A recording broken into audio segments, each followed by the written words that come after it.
नमस्ते। आज के इस विशेष विश्लेषण में स्वागत है।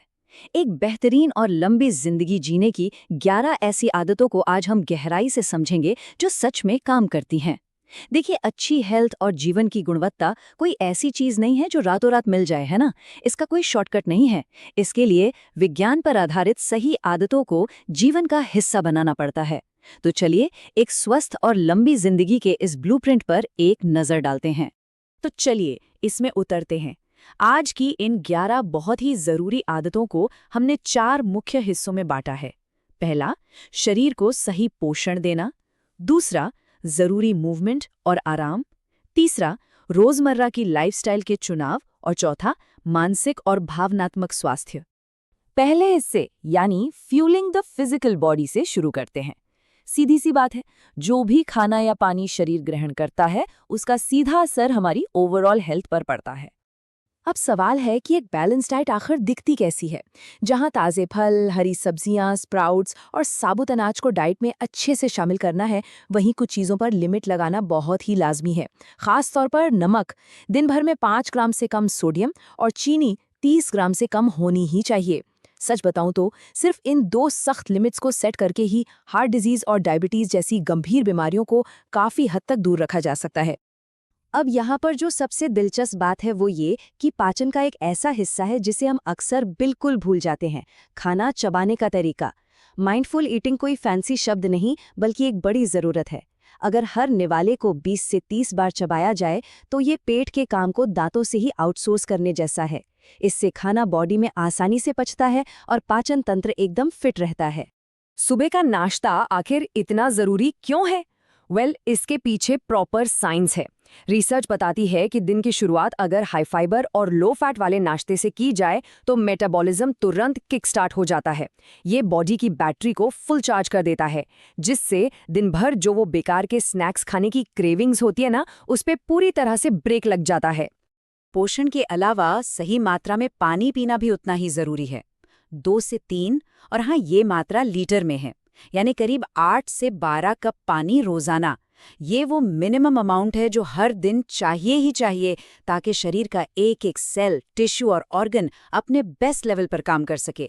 चलिए अब फ्यूल से आगे बढ़ते हैं। शरीर क्या कंज्यूम करता है ये तो हमने देख लिया। अब चलते हैं दूसरे मुख्य हिस्से की तरफ, मूवमेंट और रिकवरी। यानी शरीर कितनी मेहनत करता है और फिर अपनी भरपाई कैसे करता है। वर्ल्ड हेल्थ ऑर्गेनाइजेशन और सीडीसी की गाइडलाइंस एकदम क्लियर टारगेट देते हैं। हफ्ते में 150 मिनट की हल्की फुल्की एक्सरसाइज या फिर 75 मिनट का इंटेंस वर्कआउट और उसके साथ 2 दिन की स्ट्रेंथ ट्रेनिंग।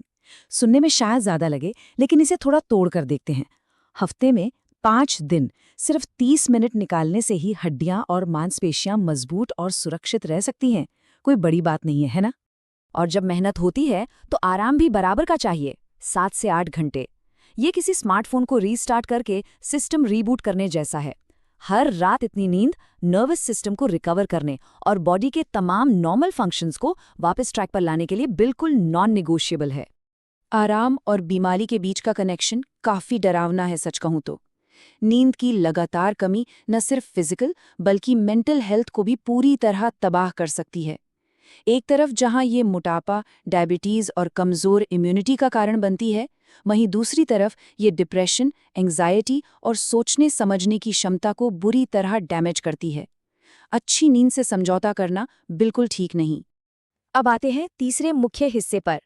इसका फोकस बाहरी खतरों को कंट्रोल करने, गलत आदतों को सुधारने और रोजमर्रा की बेसिक हाइजीन को मेंटेन करने पर है। यहाँ कुछ ऐसे बदलाव हैं जिन्हें आज से ही लागू किया जा सकता है। शुरुआत एकदम बेसिक चीजों से, जैसे रोज नहाना और साफ रहना। ये छोटी सी आदत मूड को इंस्टेंट रिफ्रेश करती है और कॉन्फिडेंस बढ़ाती है। फिर आते हैं बड़े कदम, जैसे स्मोकिंग पूरी तरह छोड़ना। ये फेफड़ों और दिल को बर्बाद होने से बचाता है। और हाँ, इस लत को छोड़ने के लिए किसी स्पेशलिस्ट की मदद लेने में कोई हिचक नहीं होनी चाहिए। तो इसमें सबसे अहम बात यह है कि हालांकि पहले के कुछ गाइडलाइंस कहती थीं कि दिन में 1-2 अल्कोहल ड्रिंक्स ठीक हैं, लेकिन रीसेंट रिसर्च ने इस बात को गलत साबित कर दिया है। एक्सपर्ट्स अब साफ कहते हैं कि लिवर को 100% फिट रखने के लिए 0, जी हाँ, 0 अल्कोहल ही सबसे सेफ और बेस्ट ऑप्शन है। चलिए, अब इस विश्लेषण के आखिरी और उतनी ज़रूरी हिस्से की ओर बढ़ते हैं, मेंटल एंड इमोशनल वेलनेस। ये मानना पड़ेगा कि दिमाग और जज्बात का स्वास्थ्य भी फिजिकली फिट होने जितना ही ज़रूरी है। एक के बिना दूसरा अधूरा है। माइंड को रेजिलिएंट और शार्प बनाए रखने के लिए यहाँ 3 बड़े एक्टिव कदम उठाए जा सकते हैं। पहला, फोन और स्क्रीन पर बिताए जाने वाले वक्त की एक सख्त लिमिट सेट करना। दूसरा, दिमाग को पजल्स या किसी नई स्किल से लगातार चैलेंज करते रहना ताकि उसमें जंग ना लगे। और तीसरा, रोजाना ध्यान यानी मेडिटेशन करने की आदत डालना।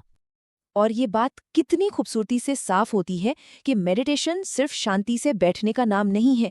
इसके ठोस और साइंटिफिक फायदे हैं। ये प्रूव हो चुका है कि इससे घबराहट कम होती है, ब्लड प्रेशर कंट्रोल में रहता है और अपनी फीलिंग्स को बैलेंस करने की ताकत दोगुनी हो जाती है। इस बायोलॉजिकल लॉजिक को भी थोड़ा समझ लेते हैं। एंडोर्फिन्स, ये वो फील गुड हार्मोन्स हैं जो खुलकर हंसने और अपनों के साथ वक्त बिताने से बॉडी में रिलीज होते हैं। ये एक ऐसा नेचुरल केमिकल रिएक्शन बनाता है जो तुरंत मूड को लिफ्ट करता है। ये मानो स्ट्रेस और डिप्रेशन के खिलाफ शरीर का अपना खुद का इनबिल्ट डिफेंस सिस्टम है। तो अब जब इस विश्लेषण के आखिरी में आ गए हैं, तो एक बड़ा सवाल पीछे छूट जाता है। आज ही से ऐसी कौन सी एक छोटी सी लगातार की जाने वाली आदत है जो किसी की भी बेहतर लाइफ की शुरुआत बन सकती है? इन 11 आदतों में से सिर्फ एक को भी अगर लाइफ का हिस्सा बना लिया जाए तो आगे चलकर जीवन की गुणवत्ता कहाँ से कहाँ पहुँच सकती है। इस पर जरूर विचार कीजिएगा। अपना समय देने के लिए शुक्रिया। हमेशा कुछ नया सीखते रहें और फिट रहें।